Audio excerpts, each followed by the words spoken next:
So I heard about this man. He was at the airport, probably before the pandemic. You will notice why. Because the lineup to the counter was very long. And he started looking at his watch, started getting impatient. And he was noticing that the lady working at the counter, she was very polite. She was smiling and talking to people. And it was making the guy crazy because he wanted everything to move faster. So he started yelling, "Come on, move on!" And look at the watch.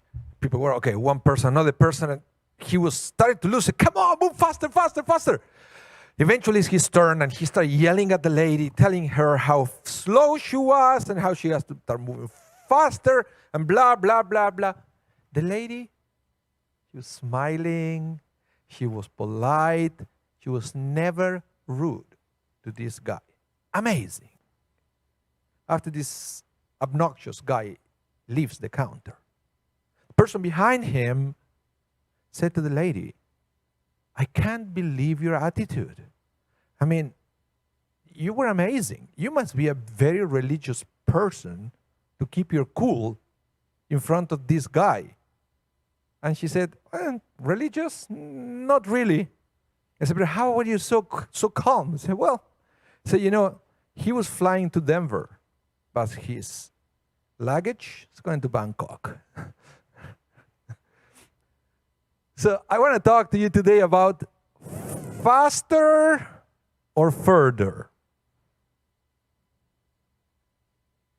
And I say this because I believe that we are living in an age of impatience. We want everything as fast as we can get it, right? In fact, there is a whole industry about doing things that they are faster and faster and faster all the time. And I'm not talking just about smartphones and computers.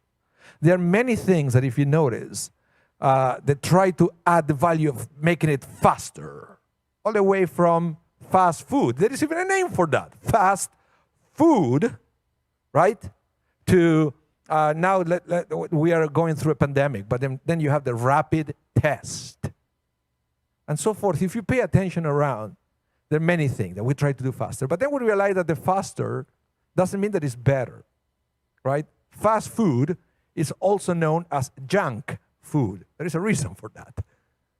And we know that the rapid tests are not as good as the quote-unquote slow test. And that happened with many other things. We keep making cars faster and faster. Why? You can't drive that fast in the city. And if you try, it's not going to be any better. In fact, it's going to be all the opposite. You are going to start putting yourself or maybe others at risk. And that's why is that? Because we want everything to be faster. We crave fast things. Actually, I have a question for you. Something that I heard once. It was an Argentinian comedian. And he was looking at the crowd, and he said, he was talking about wanting things fast. He was asking, "What do you prefer? To live until age 80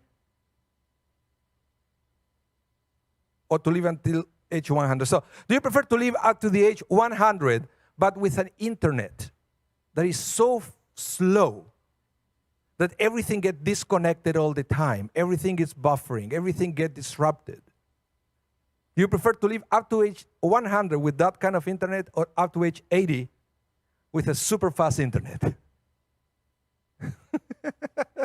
Think about that. I don't know what you're thinking about that. But most people, I believe, they would prefer the fast internet, even if that costs you 20 years of your life. Because we want everything faster. I read about this experiment that they did in the United States. They were trying to speed up the growth of fruit trees. You realize this is very important for the food industry. If you can grow trees faster and to produce fruits faster. You know what happened? They were able to produce that fruit really fast. But the trunk of the tree couldn't grow enough to support the weight of the tree. They would fall. Why is that? Because they try to do things faster and realize that things need time. Things need time to mature, to process, and to develop. And we have to understand that for our lives as well. This week's Parsha, as I mentioned before, we read about these journeys of the people of Israel all the way from Egypt to the Promised Land. 42 stages in 40 years. And each one of the stages is listed in this Parsha.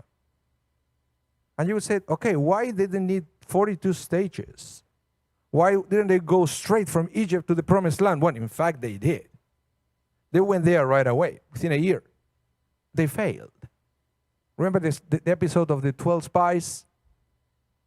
They came back, they brought a negative report, big kerfuffle, God was angry, and the punishment was to keep moving around for another 39 years, until the entire generation will die, and a new generation will be there ready to enter to the Promised Land. So they tried to do it fast. And I believe there is a reason why that story is mentioned in the Torah, because they tried to do it fast, but they were not ready, so they failed. Can you imagine if they actually were able to enter to the Promised Land? That wouldn't be a blessing, because they were not ready to handle this new independent life. They needed more time to prepare themselves for all the challenges that would be in the other side of the Jordan River. So each one of these 42 stations brought something to them to prepare them for the next stage.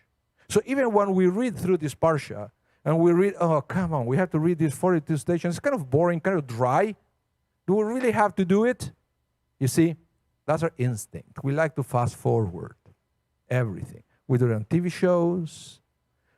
We do it when we read books, when we read articles. We always try to speed it up. But speed does not mean that it is any better. And in this case, it was very clear that the fast track to the Promised Land was doomed to fail. And so my challenge for each one of us is to learn to deal with the pace of life. I know we're in an age that it seems to push us into getting everything faster and faster. But it doesn't mean that it's going to be better and better. Because you see, sometimes in life we have to choose between faster or further. Going back to the pandemic, I can see it even there. We want to go back to normal as fast as possible. Great dream.